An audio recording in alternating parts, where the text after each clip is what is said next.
Hello my young friends, good morning.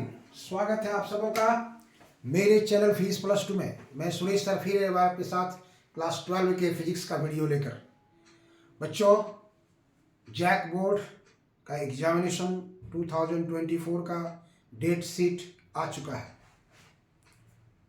Examination में क्या नया पैटर्न लागू होगा, इसका वीडियो हमने एक अपलोड किया है। अगर आप नहीं देखे होंगे तो निश्चित रूप से उसको देख लेंगे। OMR सीट पर इस बार परीक्षा नहीं होगी। परीक्षा जो होगी एक टर्म में ही होगी, जिसमें ऑब्जेक्टिव और सब्जेक्टिव दोनों का प्रश्न रहेगा।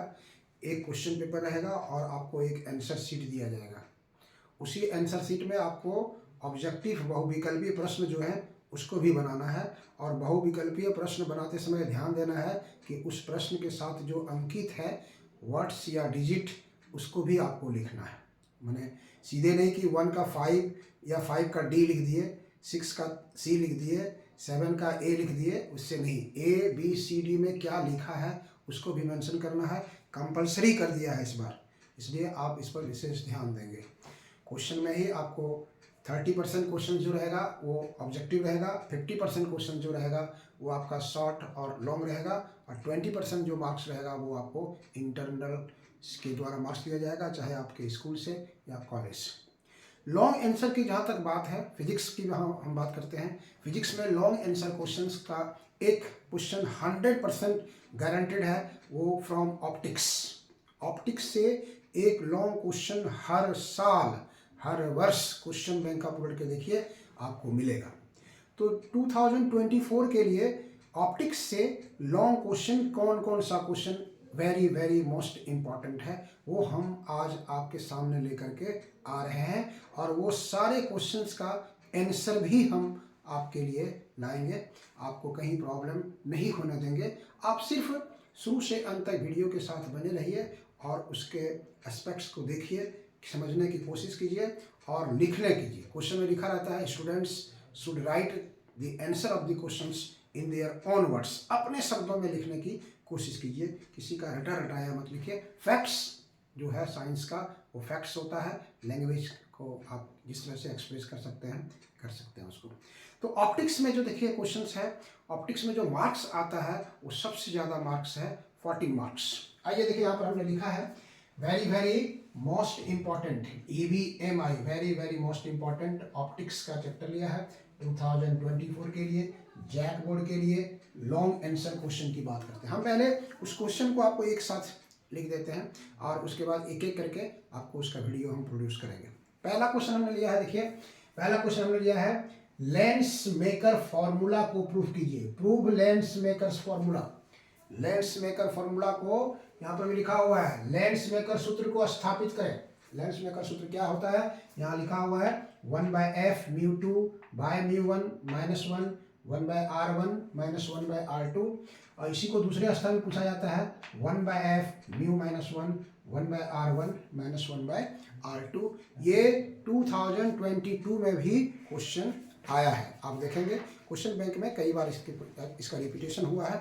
हम लोग इसकी व्याख्या करेंगे, आपको प्रूफ करके दिखाएंगे। वहाँ आपको बताएंगे μ1 क्या है, μ2 क्या है, f क्या है, r1 क्या है, r2 क्या है। हर टर्म से परिचित कराएंगे और आपको बिना माने किसी प्रकार का दिक्कत हुए हम अपनी सरल भाषा में आपको समझाने की कोशिश करेंगे, और आप शुरू से अंत तक वीडियो के साथ बने रहेंगे। दूसरा क्वेश्चन हमने लिया है, देखिए for refraction through a prism establish the relation. For refraction through a prism establish the relation. Prism से अपवर्तन के लिए सूत्र स्थापित करें। कौन सा सूत्र है, mu equal to sine A plus delta M by two upon sine A by two. Mu equal to sine A plus delta M by two upon sine A by two. क्या क्या टर्म है वहां पर भी आपको चर्चा करेंगे। Mu is the refractive index of prism, prism का अपवर्तनांक है।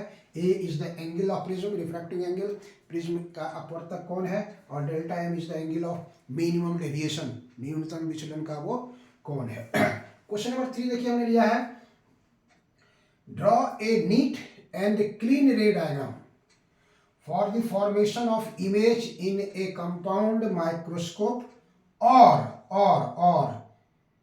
an astronomical telescope.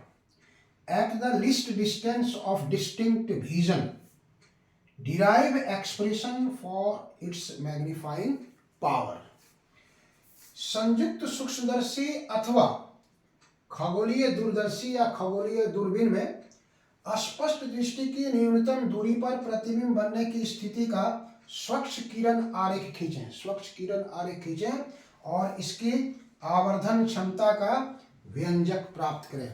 फॉर्मूला निकालना है इसका मैग्नीफाइंग पावर का फॉर्मूला आपको निकालना है एस्ट्रोनॉमिकल टेलीस्कोप और कंपाउंड माइक्रोस्कोप, दोनों में से किसी एक का।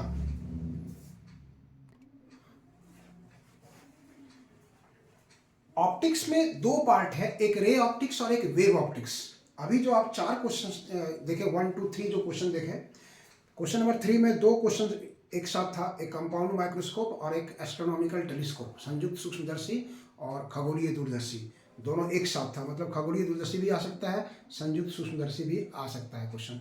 मतलब उसको अगर हम बांट सकते हैं तो 4 क्वेश्चन वहाँ से है, एक क्वेश्चन रे ऑप्टिक्स से आएगा ही, 100% गारंटी है, उसको कोई तो पूछ सकता है। दूसरा पार्ट जो है वो है वेव ऑप्टिक्स। वेव ऑप्टिक्स से इस बार 2024 के लिए 2 क्वेश्चन बहुत ज़्यादा इंपॉर्टेंट है, दोनों में से एक क्वेश्चन के आने की संभावना है। तो वहाँ जो एग्जामिनेशन बोर्ड में क्वेश्चन आता है, एक क्वेश्चन रे ऑप्टिक्स से और उसका अल्टरनेट देता है अथवा या और दे करके एक क्वेश्चन वेव ऑप्टिक्स, एक साथ क्वेश्चन रहेगा वो।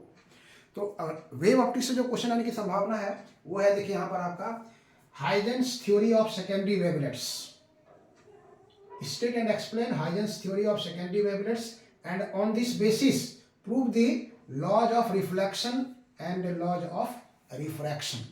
प्रकाश के परावर्तन के नियम को प्राप्त करें और या प्रकाश के अपवर्तन के नियम को प्राप्त करें। अगर हाइजेंस थ्योरी देता है तो उसके साथ कोई एक रहेगा, मतलब यहाँ पर हिंदी में दिखा रहा है आपको, हाइगन के द्वितीयक तरंगिकाओं का सिद्धांत लिखें और इसके आधार पर साबित करें आप प्रकाश के परावर्तन का नियम और दूसरा प्रकाश के अपवर्तन का नियम। तो अगर हाइजेंस थ्योरी देगा आपको तो एक कोई इसके साथ रहेगा, चाहे लॉज ऑफ रिफ्लेक्शन हो चाहे लॉज ऑफ रिफ्रैक्शन हो। और अगर ये हाइजेंस थ्योरी नहीं देता है तो दोनों एक साथ हो सकता है, 2.5 + 2.5 मार्क्स का। तो 2.5 लॉज ऑफ रिफ्लेक्शन में एंड 2.5 लॉज ऑफ रिफ्रैक्शन में, दोनों एक साथ मिला करके 5 मार्क्स का क्वेश्चन आता है, वो आपको दे देगा। क्वेश्चन नंबर 5 जो है वो वेव ऑप्टिक्स का दूसरा है, what is the principle of superposition of waves. तरंगों के अध्यारोपण का सिद्धांत लिखें, या तरंगों के अध्यारोपण का सिद्धांत क्या है। And obtain condition of constructive interference and destructive interference. Superposition principle का उपयोग करते हुए कंस्ट्रक्टिव इंटरफेरेंस और डिस्ट्रक्टिव इंटरफेरेंस का कंडीशन प्राप्त कीजिए। कंडीशन कब होगा वो, मतलब संपोषी व्यतिकरण और विनाशी व्यतिकरण। कंस्ट्रक्टिव इंटरफेरेंस को हिंदी में कहते हैं हम लोग संपोषी व्यतिकरण और डिस्ट्रक्टिव इंटरफेरेंस को कहते हैं विनाशी व्यतिकरण।